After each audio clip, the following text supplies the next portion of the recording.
Chun. Hello, welcome to channel 57 News at 7:25 a.m. My name is Nguyen, your anchor for today, and with me I have my co-anchor Vivian Kim.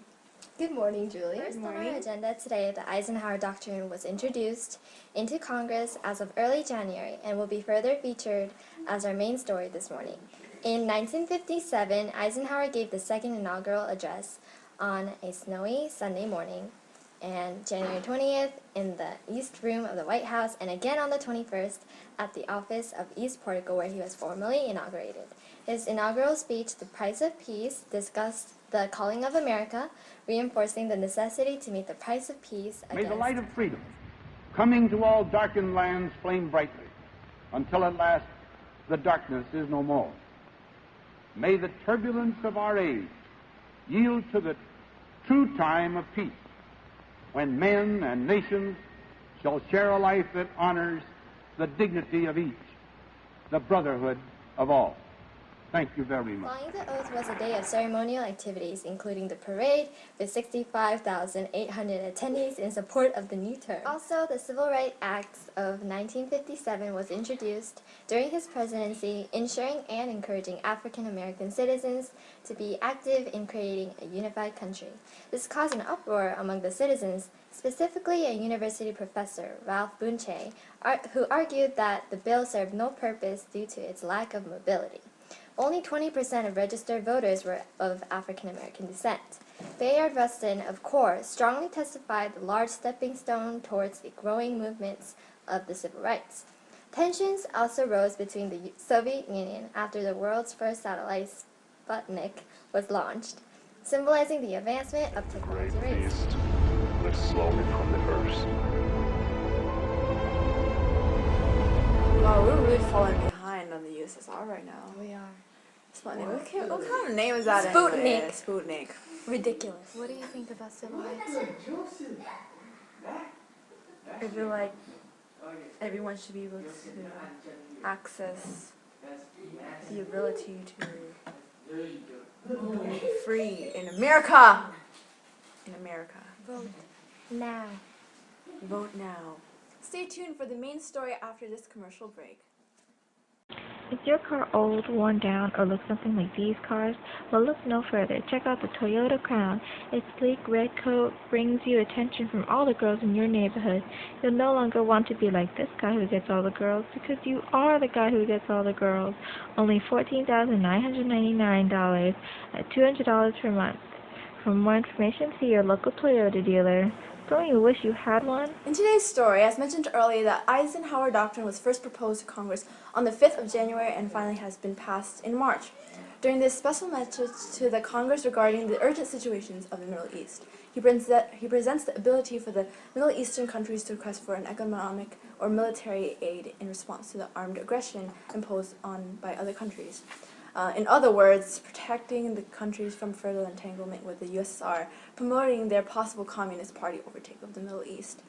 The threatening event of the Suez Crisis in the previous year, in 1956, caused a growing fear towards the Soviet influence in Syria and Egypt, leading to President Eisenhower acting accordingly to the growing tension towards the Soviet Union. We can't even get rid of racism, and we're already impeding other countries. Yes. It's unnecessary. Unnecessary. We need to take care of our country. Thank you. Now on to our entertainment news with our reporter, Nuri Chun. Hello, thank you for tuning into Channel 57's Entertainment News. My name is Nuri Chun, your reporter for today. Up first, I'm going to talk about the most awaited movie, 12 Angry Men. 12 Angry Men is directed by Sidney Lumet and produced by Henry Fonda and Reginald Rose. The movie describes the life of two men on a jury. Like all juries, these men is to choose whether or not the defendants are guilty or innocent for reasonable doubt.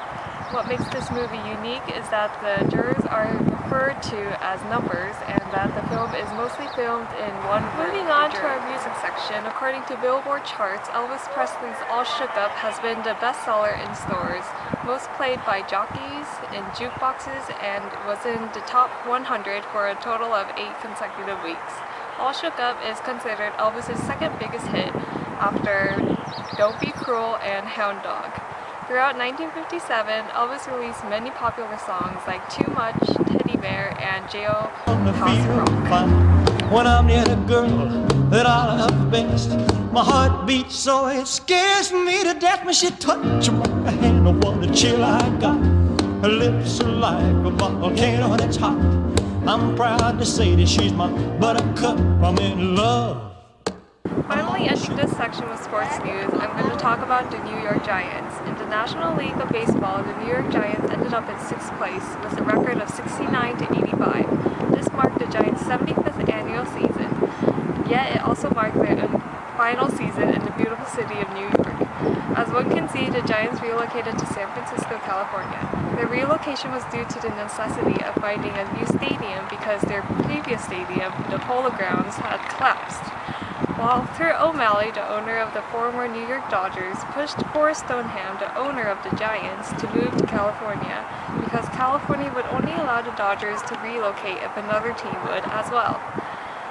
Thus, with O'Malley's persuasion, both teams successfully relocated to California. The New York Dodgers became the LA Dodgers, and the New York Giants became the San Francisco Giants. Now we tune into our international news with our reporter, Isabelle. Welcome to Channel 57's International News. I'm Isabelle Ngo, your reporter for the day.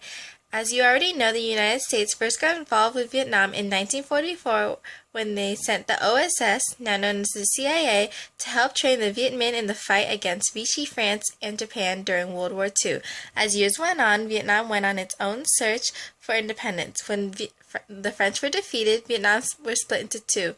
North Vietnam was governed by Ho Chi Minh, and the South was governed by Ngo Dinh. By 1957, more and more people opposed the regime's regime. However, many Americans at the time regarded him as one of the greatest leaders who saved half of Vietnam from communism. As a result of the citizens' unrest, South Vietnamese people began carrying out communist insurgent activities. These activities were formulated by some of the Viet Minhs who had remained undercover in the South. Lots of guerrilla attacks took place. By the end of the year, the death count was noted to have over 400 South Vietnamese people dead. In addition, it's also noted that 13 Americans who worked for the MAAG and the U.S. Information Service have wounded in the terrorist bombings in Saigon. Moving on to Channel 57's quick status report on the United States economy, it has been reported that the U.S.'s GDP, or the gross domestic product, is at $461 billion.